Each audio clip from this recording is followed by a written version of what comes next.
Well, Kristina, let's jump into the episode title today and topic and Mm-hmm. what we're talking about. The title is Why Finding Success Requires Uncertainty. And this is really close to my heart. I love this one because Mm-hmm. in the coaching I do a lot of the time, a lot of the reason that people come to me is because they want to start taking massive action, right? And they need some Yes. accountability. And a Yes. lot of people, especially when they first get sober, feel just, oh my God, they've been paralyzed. Like they've been hit with like a mobilization drug. And they're just, they can't really go left, right, forward, or back. Absolutely. I love the way that you describe that because I can think very clearly to that feeling. Like, I don't even know how to necessarily get out of my car or what job I'm supposed to take. And I think about, every time that something really massive has happened in my life, that it was based on me just being willing to live with uncertainty. And it's when you first get sober, you kind of think, or I should speak in terms of me, I kind of thought that there was these rules, and if I did this, then I was going to get this. And that is not true. You end up becoming the person by taking the steps or working through your awakening, your spiritual awakening. You become the person who can live in today's world, life on life's terms, and then things start showing up. And so Yeah. I'm very excited to hear how you tell people to embrace uncertainty. Well, you know what? I think we're talking to two different types of people here, Christina. And I think Mm-hmm. that this is important because people that are listening to this are either trying to get sober and they haven't Mm-hmm. had success and they're afraid, right? What is my Yes. life going to look like sober? What's this going to be like? I know how to live a life in addiction, but I don't Mm-hmm. necessarily know how to live a life in recovery. Right. So this is going to take some risk. And anybody who tells you that there is no risk involved is not telling you the truth, in my opinion, right? There's all these Right. people that's like everything is sunshine and roses when you first try to get sober. I find that that's not the case. The ability to be able to trust somebody to follow what they say to do is a huge leap for somebody who's in active addiction. Yes. Leaving what even though it sucks, it's working for them a certain, it's working for you in a certain way, right? Right. So you're gonna have to be able to take a risk. And the uncertainty is you don't know how it's gonna come out. Like that, like, hey, if you get sober, I know my life's gonna be better, but Mm-hmm. exactly what is that life gonna look like? I'm not gonna have control over it. That is the risk and the uncertainty. So I think that's one type of person that we're talking to that we're doing this episode for. The second are people who, are like you and I, Christina. We've been sober doing the deal.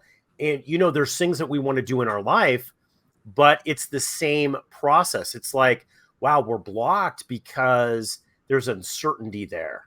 If I Right. take a risk, I know I will have more success, but the fear of us not being in control, the fear Uh-huh. of what that looks like really immobilizes people.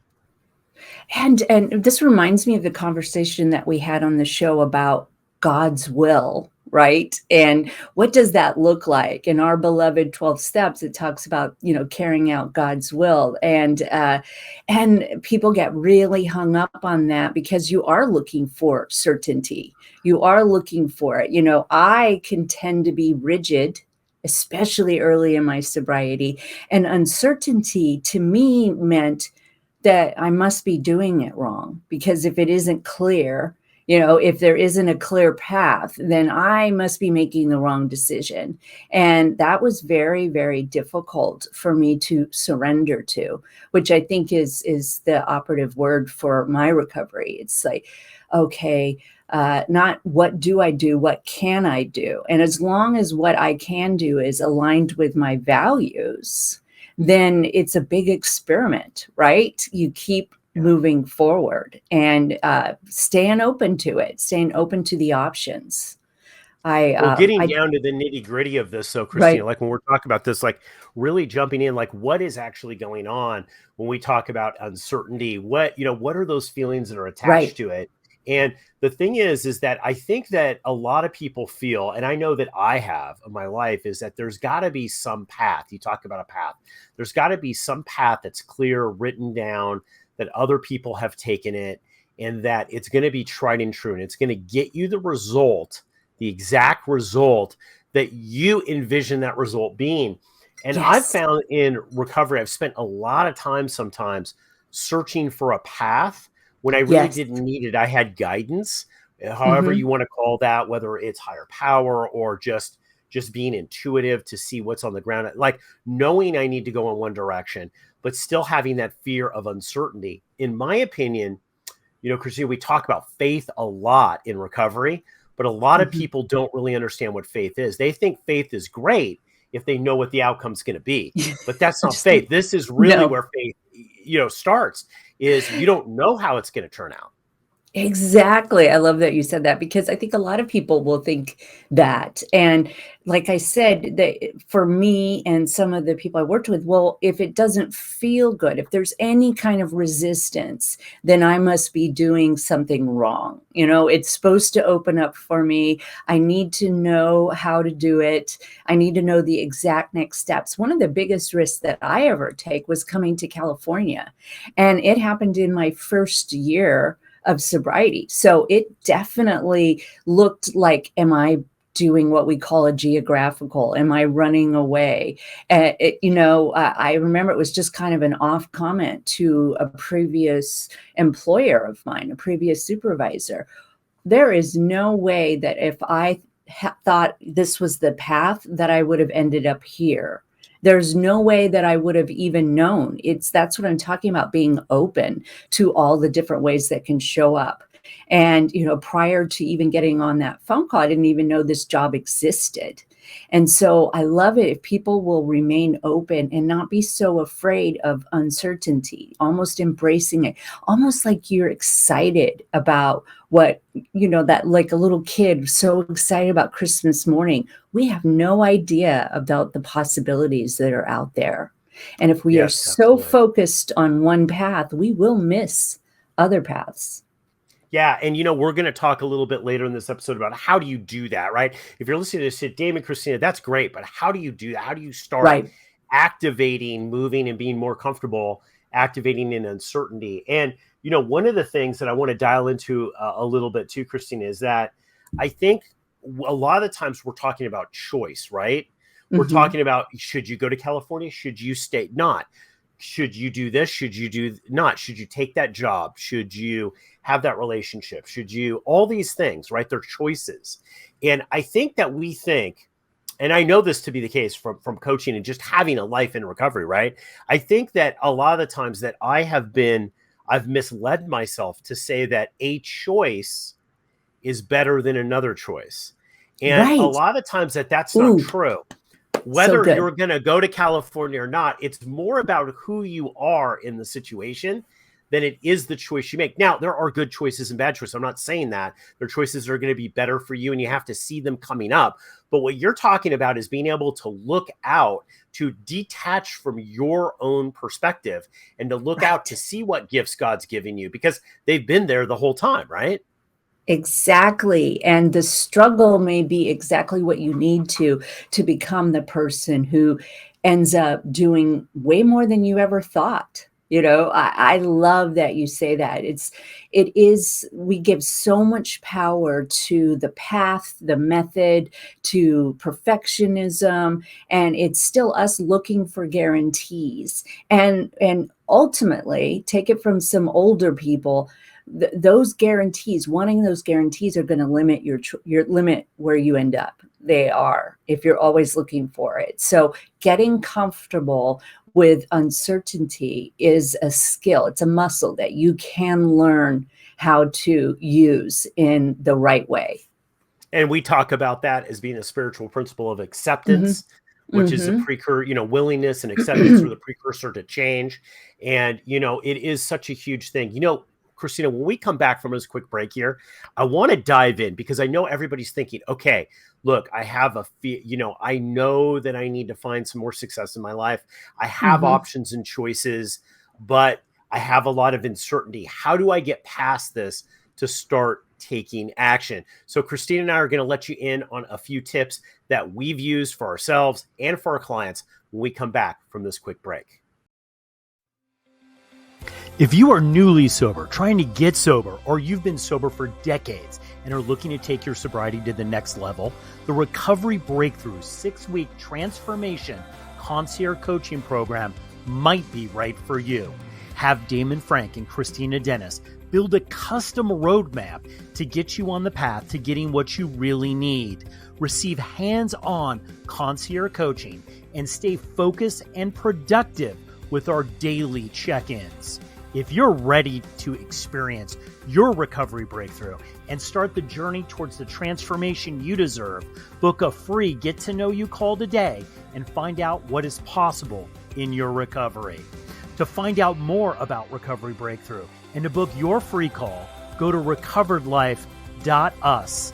That's recoveredlife.us.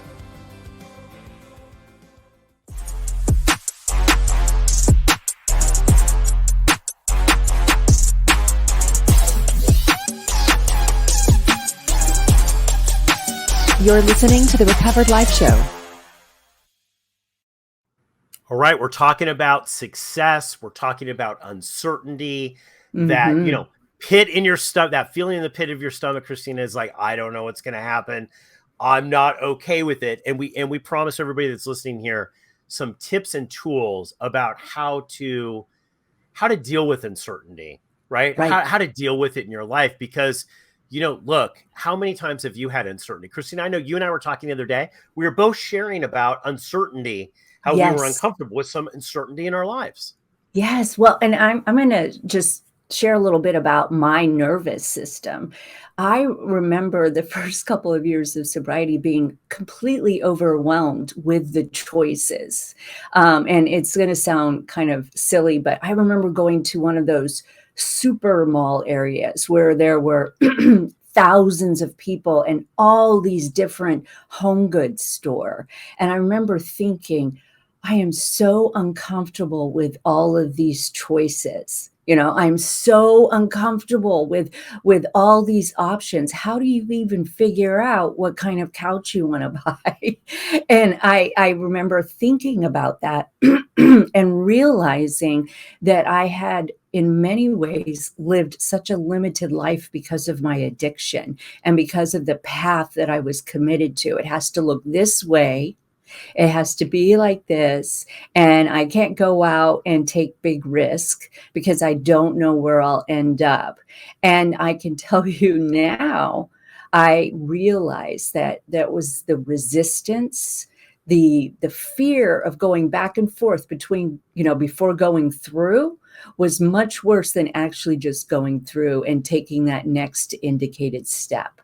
And I love looking at my life now as a big experiment, not knowing, because at 50 something years old, I have the luxury of looking backwards and seeing, oh my gosh, if I had stuck to that plan, I would have maybe ended up here, maybe not, but I would have missed out on all of this opportunity. And so I'm grateful that I have kind of the experience to look back on, but it is a posture, and recognizing that that I was choosing limiting beliefs because that's what made me feel comfortable was one of the first steps for me to kind of dip into this, faith muscle. I love that. I love that. I think I'm going to say something here that might be a little controversial. I love doing that. Yes. As a coach, I found one thing. And this is from my own life experience, and I would say, if you're ever getting anybody to work with you in recovery, have somebody who's had that life experience. Yes. If you're working on certain areas of your recovery. One of the things that I found is, one is don't take yourself too seriously. Yes. A lot of times we're just pinning this. It's like the world is going to end. I choose A or I choose B, or I'm going to try to go for it. I might fail. I might come out in the middle. I don't know what's going to happen. We're taking it so seriously. Like our whole life is over if this one thing doesn't work out. So I would say definitely that is like kind of, I found to be able to laugh about it. And sometimes I say, well, there we go. There we go. It's all over now for me because I chose the ice cream dessert instead of the cake dessert, right? Like it's just ridiculous. So so I just don't take myself as seriously anymore. The second thing that I think is like really essential, and we find this a lot in coaching, is I tell my clients really to start getting comfortable in the uncertainty, start living in the uncertainty, because it's kind of like a bath. You get in, wow, it's a little hot, Right. but then you start to get comfortable with it. And then it starts to feel right. So the next time you get in, it's not as hot. The next time, right? You have to condition yourself to be able. So many people want to run from that feeling of uncertainty. And I'm saying, wait, before you run, hang out there for a little bit. Yes. The uncertainty, and what you're gonna learn is the feeling of uncertainty. You don't have to run from it. It's not going to kill you. It's not going to kill you. No, it isn't. I remember learning many, many years ago, and now it's been backed up by neuroscience, that the physiological response for fear, that anxiety is very much the same as excitement. And they've done tests with diffusion, which is if you have like stage fright, for instance, and you say before you get up on the stage, I am so excited, and you tell your nervous system what those feelings actually mean, that you have much less stage fright when you get up. It's the same physiological response. You are, nervous, you feel topsy-turvy. We get on roller coasters. We pay good money to have that feeling.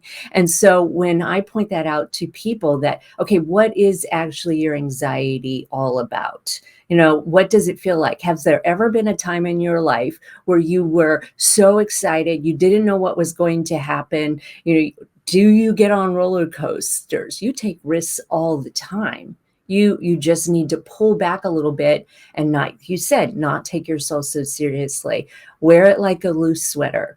Excited and scared are almost the same exact physiological response. It's how you tell your brain to feel about it that can make a big difference. Absolutely. Well, life is a risk. The thing is that you're saying we're making choices all the time. And this feeling of uncertainty, I think, my experience is when you can sit in it, it is the gateway to acceptance for me. Because if I'm feeling uncertainty, I know that the spiritual principle that I need to embrace is the acceptance that I don't know the outcome. Yes. And that is okay, that I don't need to know the outcome, that I just need to do what's in front of me. This is big. And I think what happens is people don't reach success because they have the big idea. They have the work ethic. They are committed to doing it. But then they get into the uncertainty feeling and they get lost, and they either run from it and panic. Right. And say, well, it must not be going okay. I must be doing something wrong because I feel uncertain. I'm saying, no, stay in the uncertainty a little bit, work that principle of acceptance. And you're gonna end up at the other side of that in a better place than where you went in. Well, and if you're in the middle of it, because I work with nervous systems, even telling yourself, even saying out loud, things are exactly as they're supposed to be. Things are exactly as they're supposed to be. Even doing that will diffuse this neural pathway that's screaming. It's your ego saying, stay safe, stay safe, stay safe. Can't say that 3 times fast. Yeah. If you can diffuse yourself from that and say, well, wait a minute. Maybe, have I ever been wrong? Have I ever been afraid of something and then it turned out to be a good thing? Where can I look for evidence that has shown me, that actually what I think isn't necessarily, fact and true? Has there ever been anything that looked bad when I first started it and it ended up being a really incredible thing? Always, in everybody's life, we have evidence that shows that. Yes, sure. There have been times where I have, been hurt by a decision or something didn't feel as good. Did I live through it? The bigger the risk, the bigger the reward. And like you said, we can grow into that person that says, as long as I am living within my value system, which I think is what we learn in early recovery, then I'm going to keep showing up and experimenting with this great life of mine. Absolutely. And I think that, look, everybody is a self-help junkie, right? I Right. know I have. I've gotten all the books, The Secret, Mm-hmm. the spiritual principles that are going to unlock all this. What I found is that there is that thing that everybody's talking about, that zone in which Mm-hmm. things will appear in your life effortlessly, and Mm-hmm. that all of a sudden they will pop up in a way bigger way than you could have imagined, Right. comes from that place, comes right after that embracing of the acceptance, after that feeling of uncomfortability. In Right. that void between something actually taking form and taking shape is where I believe all of those feelings and opportunities reside. So it's that training of yourself to say, well, here we go again. I'm feeling I'm having fear. I'm feeling that I need security in everything that I do. Mm-hmm. And I think the more you do this, the more you start to realize, Kristina, that some sort of right answer or totally right path or the ultimate right decision, the ultimate job, the ultimate relationship doesn't necessarily exist. It's a lie. It's much more of a consciousness, right? Yes. And Yes. all of the choices are really great, and you're just taking the better of the best choices. And Right. those reside after that ability to be able to stay still in the uncomfortableness of the uncertainty. So, so true. And having that guiding star, that guiding light that the world is for me, that God is for me, that things that are showing up are supposed to be here. There is a person in non-recovery who's written a lot of books. And if you ever hang out in circles with entrepreneurs or business people or thought leaders, they talk about the surrender experiment. And I feel like those of us in recovery have an advantage to people who aren't in recovery, because we know that surrender is the way to victory. We know that just taking things as they come, that we can grow this faith muscle and get used to it. And we get to decide what it means. We get to Absolutely. pause and decide, what does this actually mean to me? Is this person going to leave me? Am I going to be homeless? No, you're probably not. And that is it's the way we live in bravery and courage. And even if you are, and even if they do leave, and even if you are homeless, things are still going to work out if you're able to live Yes. in the uncertainty and start making decisions, right? And that's what this is all about. So listen, if you're listening to this podcast, if you're listening to this on a replay or whatever, and you're like going, I just keep running from uncertainty, I would Right. say, my advice, Kristina's advice to you is to stay in that uncertainty for a little bit, really activate that acceptance, Yes. spiritual principle, and wait for the miracles to arrive. Like I always say, like it's just like me looking at a movie theater or looking out over an ocean view or mountain Hmm. view. I'm looking for the great things. I've Yes. had to train myself because I'm a very pessimistic person. But Christian, I'm looking for I'm expecting that they're going to show up. I'm expecting that neat person's going to show up in my life that's going to shake things up. I'm expecting the business opportunity. I'm expecting to make change with people, right? And Yes. that's where all this comes from. If you want to know, like, why are you not in that? It's because you can't stay in the uncertainty long enough for the miracle to happen. Right. Right. And that takes practice, and it takes guidance. And so, our brains aren't designed to make us happy. I think most of the world knows that. Your nervous system is probably shot in some areas. There's a reason why you self-medicated. So, driving that car, you've got to remember to get directions, to get help, but also hold on to the steering wheel a little more loosely, and recognize and see the scenery around you. What you seek, you will find.